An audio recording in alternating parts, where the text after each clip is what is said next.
y cómo va a cambiar también el hecho de redactar una demanda o cómo va a cambiar eso mi teoría del caso o incluso la forma en que voy a desahogar pruebas. Pero para esto debemos de entender por qué, ¿no? Por ahí de 2015, eh, pues empezó a visualizarse una serie de complicaciones, eh, de detección de problemas en la impartición de justicia.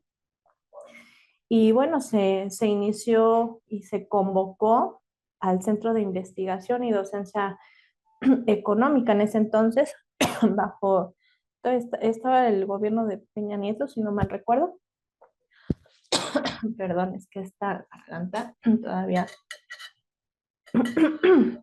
Y bueno, entre estos foros de justicia que empezaron a analizarse, que empezaron a discutirse, realmente se detectaron alrededor de 20 propuestas que daban y que arrojaron, pues, derivado del análisis de los problemas en la impartición de justicia. Estas 20 propuestas básicamente iban encaminadas a estos puntos. Primero, pues, adoptar una estrategia para crear, fomentar una cultura de derechos entre los mexicanos. Esos son como esos puntos que se abordaron en ese momento. El desarrollo de una profunda política nacional de mejora regulatoria, adopción de medidas para facilitar la solución de conflictos de los ciudadanos con las tres diferentes instancias de la administración pública, perdón, las tres diferentes órdenes de gobierno, otorgamiento también de carácter prioritario al sistema de protección de consumidor, aceleración de implementación en la oralidad en materia mercantil, creación también de defensorías para emprendedores, adopción de medidas de protección y ejercicios para personas que realizan trabajo doméstico, fortalecimiento de acciones públicas, creación de mecanismos de coordinación para los impartidores de justicia y mejoramiento en el Poder Judicial, la ampliación de mecanismos alternativos de solución de controversias no vinculados precisamente a la materia penal, creación de protocolos de actuación para las diversas autoridades jurisdiccionales, creación también de procedimientos de justicia itinerante para facilitar el acceso a la justicia, convocatoria de instancias de diálogo, creación de centros de asistencia jurídica y bueno, en general esta serie de 20 situaciones que hacían como temblar a la impartición de justicia y a los problemas cotidianos, problemas jurisdiccionales cotidianos, pues se enfocó también o tuvo como resultado precisamente que se volteara a ver una necesidad de cambio.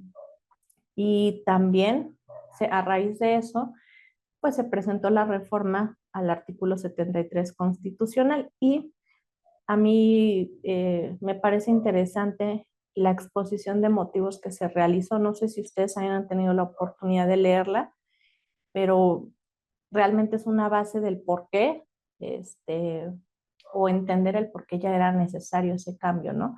Ahí se reflejan las cuestiones principales por las que era eh, ya urgente modificar el sistema procesal. Pero bueno, en ese sentido se las voy a leer para que pues tengamos como esa noción clara, ¿no?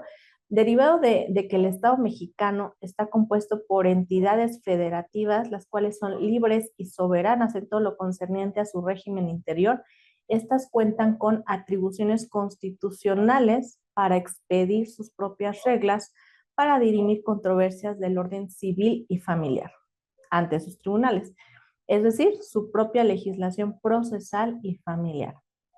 Esta diversidad de contenidos en las normas procesales del país ha generado diversos obstáculos para que las personas puedan acceder a una justicia expedita en la materia civil y familiar, debido a que a la existencia de reglas, plazos, términos, criterios y sentencias distintas y a veces contradictorias entre sí en relación a un mismo procedimiento. Lo anterior provoca que el ciudadano entre en un estado de incertidumbre respecto a la aplicación y sentido de la justicia. Fíjense, este punto está interesante. Las relaciones civiles y familiares son los cimientos para una convivencia armónica y pacífica en nuestra sociedad. Es decir, son las relaciones que las personas perciben en el día a día de la cotidianidad. Por ello, resulta indispensable establecer una base regulatoria que fije los elementos necesarios para fortalecer, unificar y agilizar este tipo de justicia en todo el país y darle a las personas una mayor seguridad y certidumbre en los procedimientos en materia civil y familiar. En este orden de ideas se requiere de procedimientos homologados en todo el territorio nacional para dirimir las controversias entre particulares. Por ello, se propone que con esta reforma constitucional habilitar al Congreso de la Unión para que expida la legislación única en materia procesal civil y familiar, la cual permitirá prever procedimientos expeditos y uniformes en toda la República, minimizar las formalidades en las actuaciones judiciales y eliminar la diversidad de criterios judiciales sobre una misma institución procesal. Qué interesante, ¿no? Habrá que ver si esta exposición de motivos que dio origen a esta modificación de estos artículos constitucionales, pues tiene o logra este objetivo. Realmente sabemos que pues la implementación es gradual y que esta implementación tampoco es tan sencilla. Lo estamos viendo en los conflictos que están surgiendo al día de hoy en la Ciudad de México, por ejemplo, cuando no se cuenta con la capacidad tecnológica de personal, incluso logística y demás situaciones para la implementación o el cambio, que en realidad pues ya se está quedando incluso atrás la Ciudad de México y que incluso está generando aún mayor problema, ¿no? O sea, contrario a lo que se está señalando en esta exposición de motivos, al objetivo, pues está atorando ahí la justicia, ¿no? Porque eh, no hay, pues de alguna forma, una correcta implementación en todos los aspectos. No hubo una previsión de recursos humanos, tecnológicos y demás. Pero bueno, vamos a analizar precisamente algunos puntos importantes respecto a este Código Nacional, eh, principalmente el contexto histórico, cómo ha evolucionado los códigos procesales que hemos pues aplicado o que incluso no se han aplicado, pero que han sido una cuestión de precedente en esta justicia procesal civil. Vamos a analizar también esta necesidad de unificar procedimiento, las reformas constitucionales, los cambios, las fortalezas y las deficiencias y obviamente la estructura. Y también nos vamos a enfocar el día de hoy a los principios rectores. ¿Y por qué también a los principios rectores? Porque cuando ustedes elaboren una teoría del caso, cuando elaboren una demanda, cuando preparen una audiencia, indiscutiblemente sí tienen que tener aquí los principios que rigen el procedimiento y el por qué se relacionan incluso en cada una de estas fases. Pero bueno, esto lo vamos a ir desarrollando en estas 6 sesiones. Primero, un poquito del contexto histórico, no los quiero aburrir tanto porque sé que la historia de repente es, pues sí, algo aburrida. Dicen, es que yo quiero ya entrar a la cuestión práctica, tenemos que ir por pasos y entender esta evolución del código procesal. Bueno, en este sentido, por ahí de 1858, pues estaba en proceso llamado Código de Zuluaga, eh, que en realidad era más conocido como Ley para el Arreglo de la Administración de Justicia en Tribunales y Juzgados del Fuero Común. A nivel local, pues, la Ley de Procedimientos Civiles del Estado de Jalisco en 1868, y en realidad pues no entró como tal en vigor derivado a los conflictos internos del país, pero el enfoque era que regulaba el derecho de las personas, bienes, contratos y sucesiones, obviamente con un enfoque más conservador. Alguna vez tuve la oportunidad de leer en el archivo de la facultad un código de los primeros que hubo en ese sentido, y el solo ver algunos artículos me daba mucho que pensar respecto a cómo se veían los derechos en el matrimonio para con los hijos. Era muy distinta la perspectiva, entonces a eso tiene que ver un poquito el enfoque conservador. De hecho, yo afirmo que la realidad que vivimos, la realidad jurídica, los hechos materiales son difíciles de alcanzar o cuidar o preservar o proteger o resolver en la norma. La norma siempre va un paso atrás de lo que es la realidad, ¿no? Entonces, podemos darnos cuenta que tampoco ha habido, bueno, habían existido tantas modificaciones en los códigos sustanciales y procesales, ¿no? Y que esto provoca que muchas veces las normas sean inadecuadas a lo que estamos viviendo hoy, ¿no? Yo creo que hace unos 20 años, 25 años, era muy complicado hablar de matrimonios igualitarios, de derechos para una mancia, de regular relaciones poliamorosas como lo que conocemos, ¿no? Y muchas otras cosas, particularmente en el derecho de familia. En el derecho civil, pues sabemos que es más de estricto derecho y bueno, ello invoca que normalmente se dirimen controversias pues que son derivadas de cumplimiento de obligaciones contractuales, ¿no? Pero bueno, por ahí en 1872 este, se emitió también este Código de Procedimientos Civiles. En realidad se inspira un poquito en el Código Procesal Español de 1855. ¿Cuáles fueron como los aportes más sustanciales de este código? Se introdujo el principio de publicidad, que vamos a ver ahorita en los juicios, y obviamente implicaba que hubiera una mayor garantía procesal para las partes. ¿Cuál fue el impacto más relevante? Bueno, se consolidó la estructura judicial del país, iba avanzando como este enfoque liberal, sí se fortaleció el derecho a la defensa, por ahí nos dice Silvano, ¿nos van a pasar las diapositivas? Sí, sí se las voy a pasar. Se las voy a hacer llegar en archivo PDF, ¿sale? Para que las tengan ahí como consulta, así que no se preocupen. Por ahí de 1884 se promulgó durante el gobierno de Díaz este código como parte de este enfoque de modernización en nuestro país. Hubo influencia de elementos de tradición jurídica europea, particularmente Alemania y Francia. ¿Qué aportes tenía este código de procedimientos? Bueno, se reglamentaba de forma más detallada la prueba, los alegatos y los recursos. Sentaron precisamente bases para el desarrollo de los diversos códigos estatales que fueron surgiendo gradualmente. Por ahí de 1932 surge el Código de Procedimientos Civiles de carácter federal.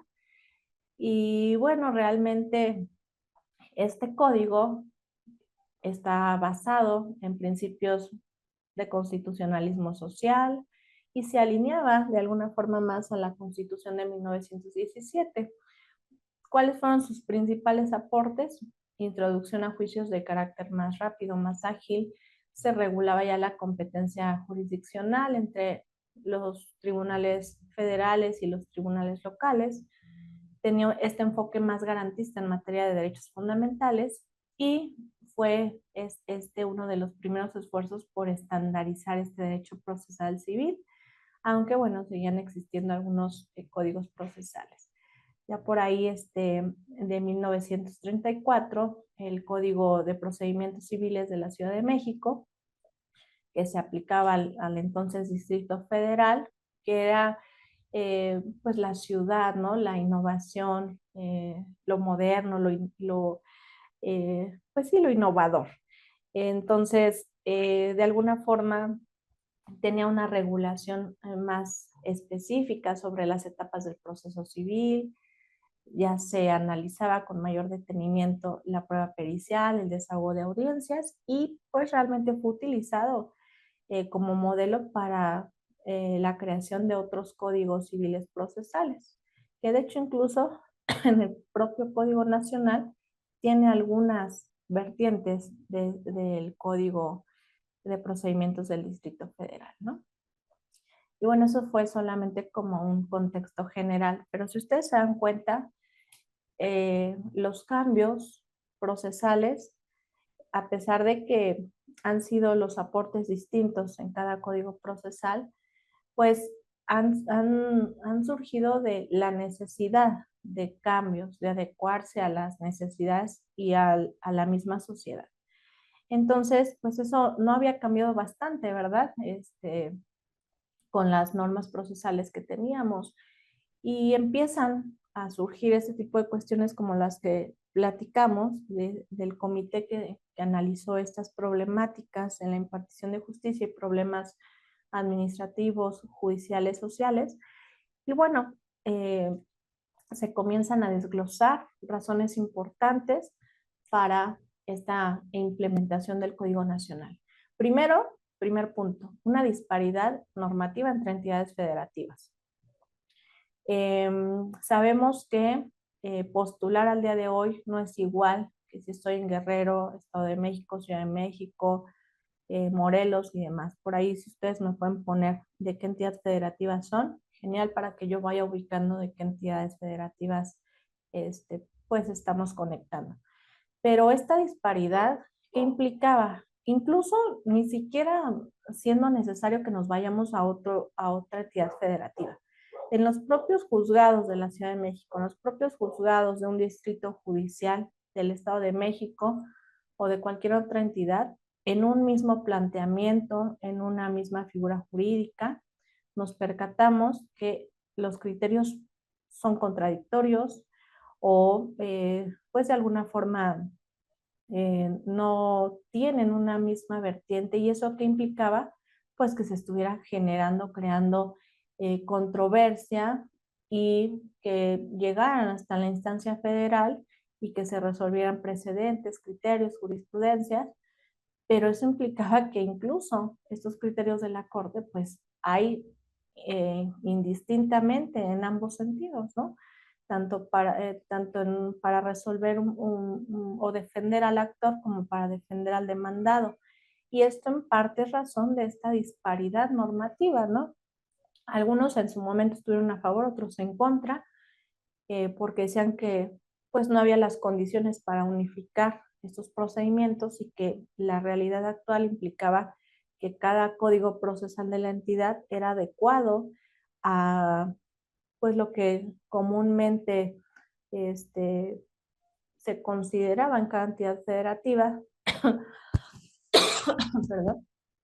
O considerando también su cultura, la sociedad, los usos y costumbres, muchas cuestiones que señalaban que era complejo poder lograr esa unificación.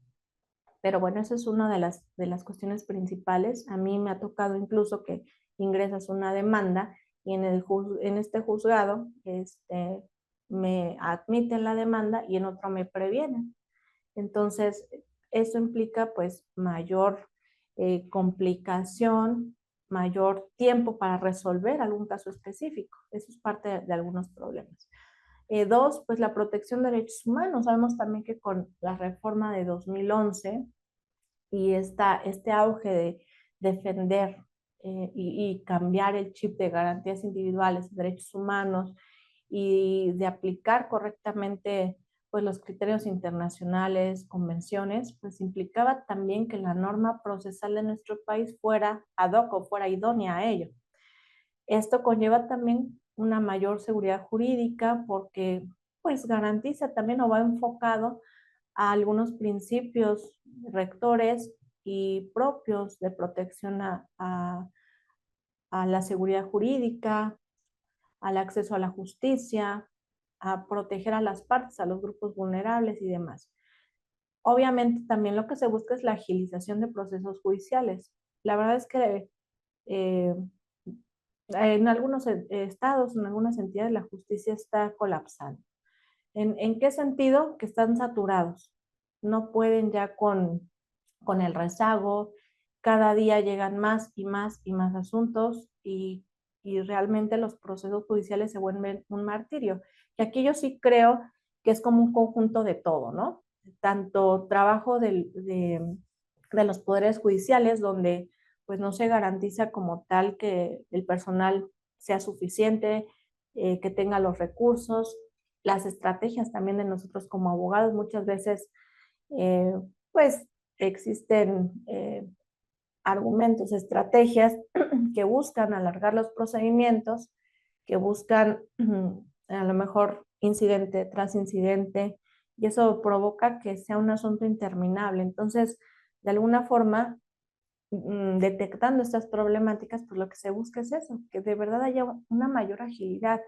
La verdad se me hace muy tortuoso que para un acuerdo, pues se tarde muchísimo tiempo en emitir un acuerdo a la autoridad jurisdiccional, ¿no? O que incluso en los desahogos de pruebas, en los procesos ordinarios o procesos escritos van prueba por prueba, ¿no? Y sabes qué? Que hoy se cita a los testigos, a las partes y la audiencia de ley, pero hoy solamente se lleva a cabo la confesional. ¿Por qué? Porque así ya lo marca la costumbre, porque no hay tiempo, porque es una probanza por audiencia. Y después se la fecha para 2 meses para la testimonial. Y luego otros 2 meses para los videos. Y así se la pasan y pues imagínense. Ahora con estos principios que implican la inmediación, la concentración, pues se busca atacar eso, ¿no? Que los procesos realmente sean mucho más ágiles, que sean, pues que funcionen mejor. Déjenme ver comentarios porque no sé si me están poniendo ahí. Ah, ok, nada más me están diciendo de dónde son. Muy bien.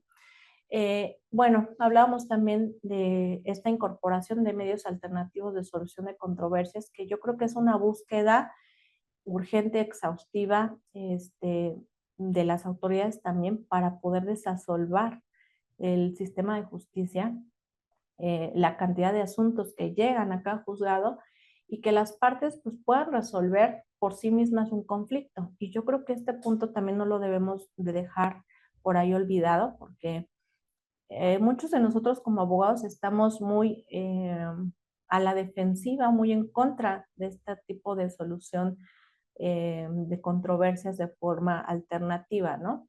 Incluso yo sé que de repente desde la universidad o desde siempre nos enseñan a ser combativos, a que pues no cedamos, a que ganemos siempre, ¿no?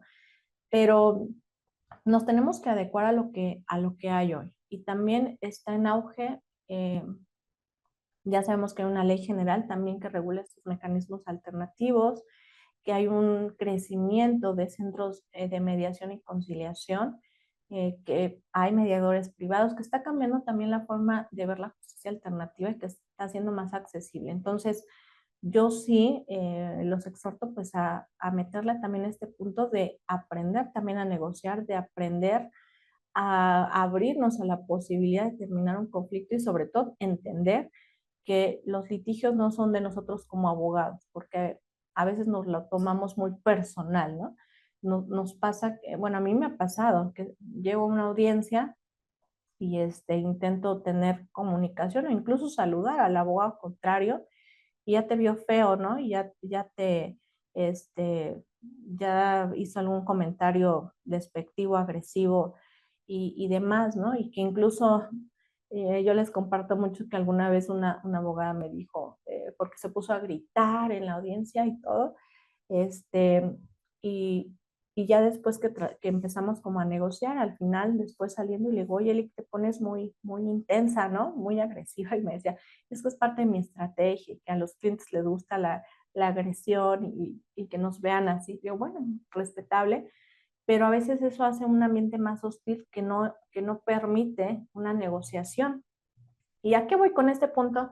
De que también tenemos que entrar a entender que es una realidad estos mecanismos alternativos de solución, que incluso yo les digo a mis alumnos, siempre es un consejo que doy, desde que llega un asunto a ti y que ya te contrataron y que vas a elaborar una estrategia legal, una demanda, yo siempre les digo, a la par de la demanda, también trabaja en un convenio. ¿Para qué trabajes en un convenio? Para que tú tengas una estructura clara, primera, de qué es lo que quiere tu cliente claramente. Segunda, cuáles son los límites que tiene tu cliente para poder ceder o negarse a ciertas negociaciones.